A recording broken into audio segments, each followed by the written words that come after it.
보통의 사람들이 남들하고 다르게 생각하는 경우도 있더라고요. 생각해보면은 좀 제정신이 아닌 사람들이 있습니다. 무슨 얘기냐? 돈 빌리는 걸 아무렇지도 않게 생각하는, 빚내는 걸 당연하게 생각하는 사람들, 그리고 빚내는 것들도 능력이라고 이야기하는 이들이 있습니다. 빚내는 게 능력입니까? 아니죠. 그리고 빚을 안 갚아도 된다, 빚을 갚으면 손해다, 뭐 이런 얘기들도 많이 합니다. 근데 제정신이 아닌 이들이죠. 그렇게 생각하는 이들이 그 빚의 굴레에 평생 갇혀서 죽을 때까지 허덕이며 살게 될 거다라고 말씀드립니다. 이러면 제가 악담하는 걸로 들리는 사람이 있을 겁니다. 그러면 또 저에게 엄청나게 짜증내고 엄청나게 비방하고 악플 달고 하겠죠. 화내고 짜증내고. 도대체 언제까지 그런 부정적인 얘기만 할 거냐, 당신 얘기 들었더니 기분이 나쁘다, 화가 난다, 도대체 언제까지 그런 얘기는 할 거냐, 이렇게 말하겠지만, 그렇게 말하는 사람들은 자신의 인생이 되게 궁지에 몰려있고 인생이 되게 비참하고 서글프고 하층민으로 이미 이야기되어 있는 사람이다 라고 감히 말씀드립니다. 불편한 현실을 우리는 싫어도 들어야죠. 제가 왜 이런 뻔한 얘기, 당연한 얘기들을 왜 주저리 얘기하고 또 그런 얘기를 또 어떤 분들은 또 귀담아 듣겠습니까? 제가 뭐 특별한 얘기를 해서 제가 뭐 남들이 모르는 아주 기가 막힌 비법을 얘기해서 아닙니다. 되게 다 아는 얘기고 뻔한 얘기고 누가 들어도 뭐 별것 없네, 똑같네, 뻔하네 라고 하는 얘기들만 합니다. 근데 그런 뼈 때리는 얘기들을 요즘은 잘 해주는 사람도 없고요. 또 그런 얘기 하면 싫지만 그게 우리의 살아가는 삶에 아주 큰 이 디딤돌이 되고 아주 큰 보약이 된다는 걸 알기 때문에 이런 뻔한 잔소리를 어떤 분들은 들어주시는 거죠. 저도 마찬가지고요. 저도 제가 이런 얘기들을 주저리주저리 하는 이유는 제가 제 스스로 그런 얘기를 듣고 싶은데 누가 나에게 그런 얘기를 해주지 않으니, 그래 그러면 내가 나에게 해주자, 뭐 이런 의도로 얘기를 시작하게 됐다라고 몇 차례 말씀을 드렸습니다. 저 또한 이런 얘기하면, 제 스스로한테 얘기하면 뭐 저인들 이게 뭐 기가 막히고 재밌고 솔깃하겠냐고요. 그렇지 않죠. 근데 최소한 제가 완전 삐뚤어지거나 정신 나간 짓거리를 하는 걸 막기 위해서 제가 제 스스로에게 계속 잔소리한다라고 보면 될 것 같습니다. 빚인 거지, 빚이 무슨 능력이며 빚을 안 갚아도 된다고 얘기하는 미친놈들은 그들의 인생이 평생 우울하고 불행하고 되게 서글퍼질 거다라는 건 부인할 수 없는 사실입니다.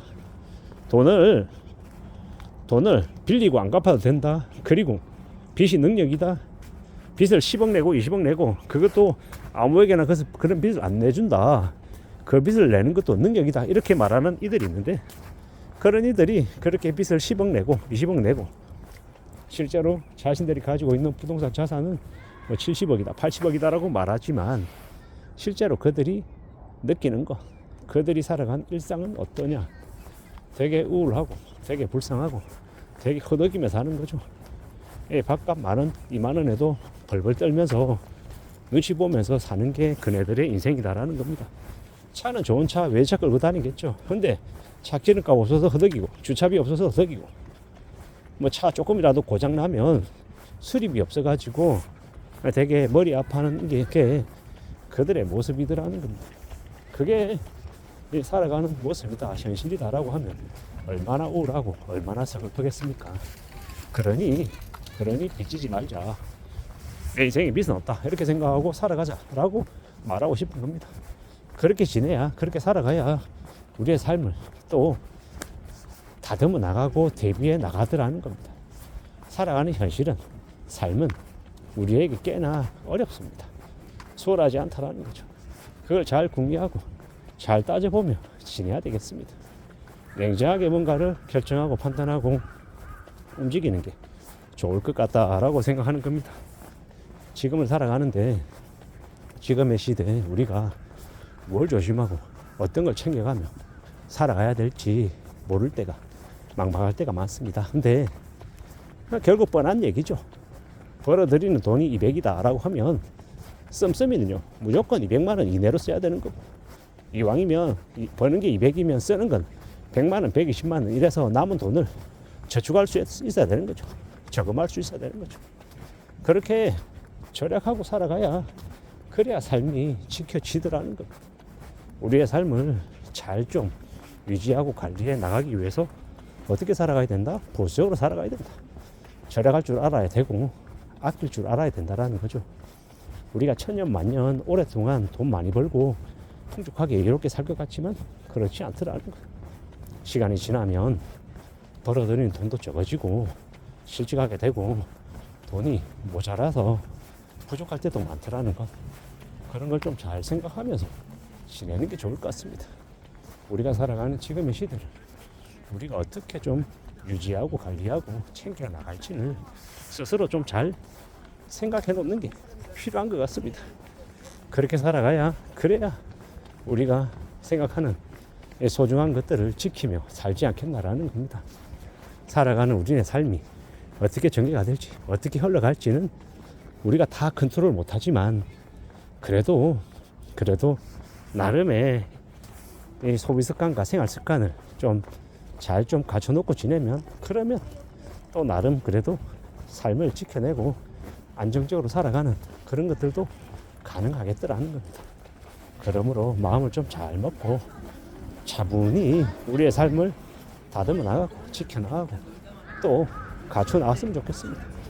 그렇게 살아가는 게 좀 더 현명한 모습, 의미 있는 모습이 아닐까라고 생각해 봅니다. 그렇게 살아가자라고 말하고 싶은 겁니다. 지금의 시대를 우리가 살아가고 있는데 사는 게 절대로 녹록지 않죠. 수월하지 않습니다. 하지만 또 그럼에도 불구하고 또 살아가야 되는 거죠. 착실하게 말입니다.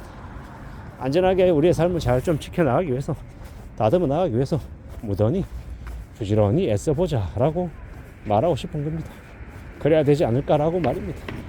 시간이 좀 걸리겠지만 부지런히 그때를 기다리면서 잘 좀 만들어 나가겠다라고 다짐하면 그러면 또 길이 생길 수 있다라고 믿습니다.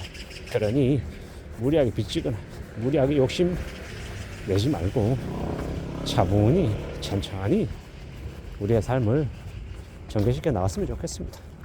그렇게 살면 좀 나아지지 않겠나라고 보는 겁니다. 지금의 시대를 우리가 잘 좀 헤쳐나가 보자고요. 만들어 나가 보자고요. 누가 뭐라 그래도 우리는 우리의 삶을 잘 지켜내야 되는 그런 의무가 있는 거잖아요. 그래야 또 우리 삶을 또 잘 만들어야 되지 않겠습니까? 천천히 착실하게 살아가면서 많은 것들을 이뤄내는 저나 여러분들 우리가 됐으면 좋겠다라는 생각을 해봅니다. 함부로 빚지지 말자. 욕심 부리지 말자. 그리고 분세에 맞춰 살자. 저축하며 살자. 아끼며 살자. 과소비하지 말자. 분세에 맞게끔. 버는 돈보다 쓰는 돈이 적으면 분명히 재산은 늘어날 수밖에 없다. 라는 걸 당연하게 생각하며 살자라고 말하고 싶습니다. 이상입니다.